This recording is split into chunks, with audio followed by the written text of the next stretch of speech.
नमस्ते। अब हम यूनिट 7 फेयर प्ले की स्पीकिंग एंड राइटिंग करेंगे।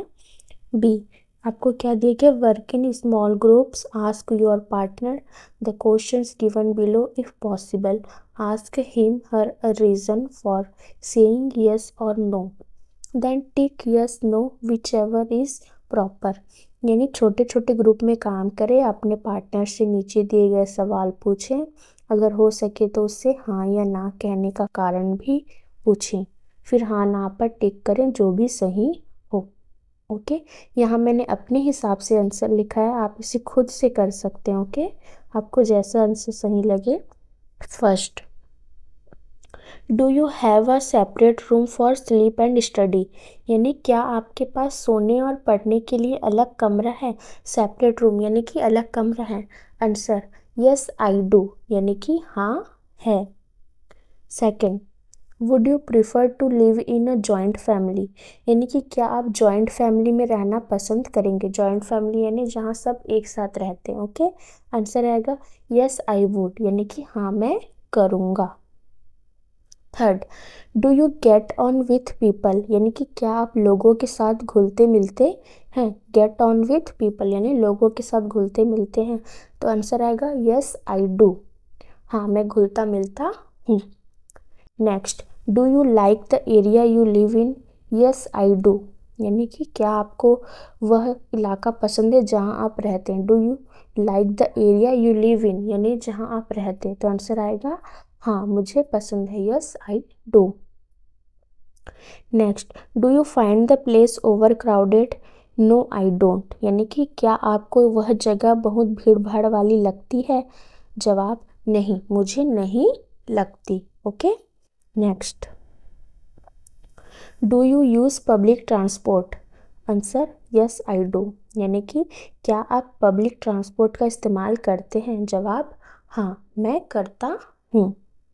Next, would you like a vehicle of your own? Answer, yes I would, यानी कि क्या आप अपनी खुद की गाड़ी चाहेंगे? जवाब, हाँ मैं चाहूँगा। ओके,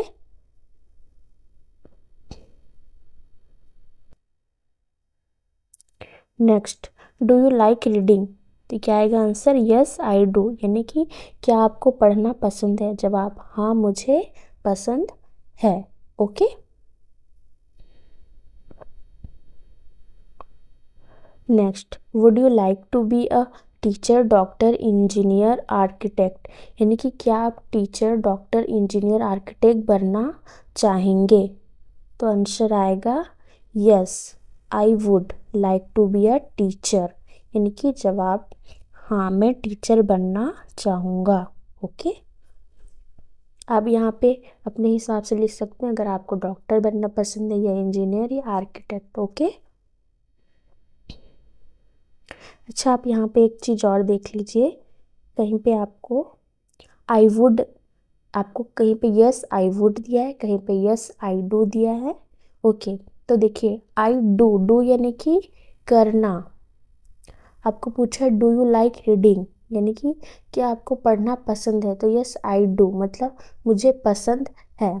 और जैसे आपको पूछेगा would you like a vehicle of your own, यानी कि आप खुद अपनी खुद की गाड़ी चाहेंगे, यानी कि चाहेंगे जहाँ पे गाँव वाला सेंटेंस आता है वहाँ पे आएगा यस आई वुड, यानी कि मैं चाहूँगा, यहाँ पे करता हूँ नहीं है, तो इसीलिए यहाँ पे डू नहीं आएगा, यहाँ पे आएगा आई वुड। ओके, एंड और देख लेते हम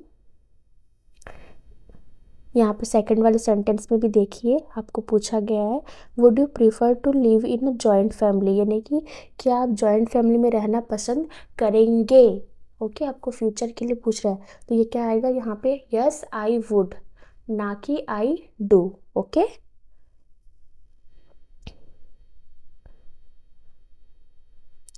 and see, now that you have completed the above project, write a brief report stating what you did, how you did it and the conclusion। यानी कि अब जब आपने ऊपर दिया गया प्रोजेक्ट पूरा कर लिया है तो एक छोटी रिपोर्ट लिखें जिसमें बताएं कि आपने क्या किया, कैसे किया और इसका नतीजा क्या निकला। जो अभी हमने ऊपर में किया है उसे आपको खुद करना था, बट इसे मैंने अपने हिसाब से आंसर दे दिया है, बट आपको इसका एक शॉर्ट रिपोर्ट भी देनी है कि इसे आपने लोगों से कैसे पूछा। तो क्या आएगा आंसर में, we asked people different question, यानी कि हमने लोगों से अलग अलग सवाल पूछे। They answered mostly in yes और नो, मतलब उन्होंने ज़्यादातर, मोस्टली यानी ज़्यादातर, हाँ या ना में जवाब दिए, यस और no. We noted their responses, यानी कि हमने उनके जवाब नोट किए।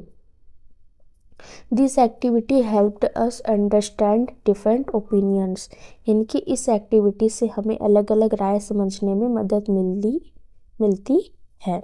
ओके, एंड नेक्स्ट है डिक्टेशन।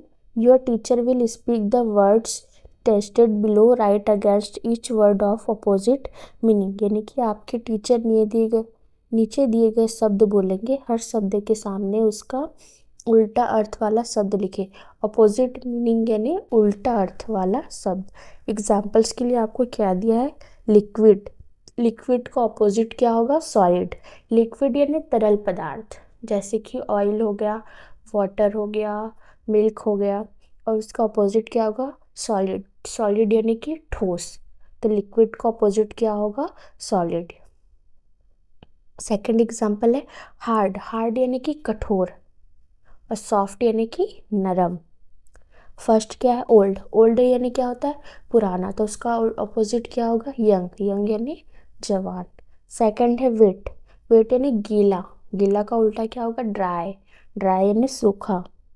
ओपन, ओपन यानी खुला, उसका अपोजिट क्लोज्ड, क्लोज्ड यानी बंद। फोर्थ है ब्लंट, यानी कि मंद बुद्धि, जिसके पास बुद्धि नहीं होती है, कम बुद्धि होती है, ब्लंट। और उसका अपोजिट क्या होगा, शार्प, शार्प यानी कि तेज। ओके। 5 फॉरगेट, फॉरगेट यानी कि भूलना, एंड रिमेंबर, रिमेंबर यानी कि याद रखना। ओके, तो आज ये हमारा यूनिट 7 कंप्लीट हो गया है। अगर आपको मेरी वीडियो पसंद आए तो प्लीज़ कमेंट करके बताइएगा।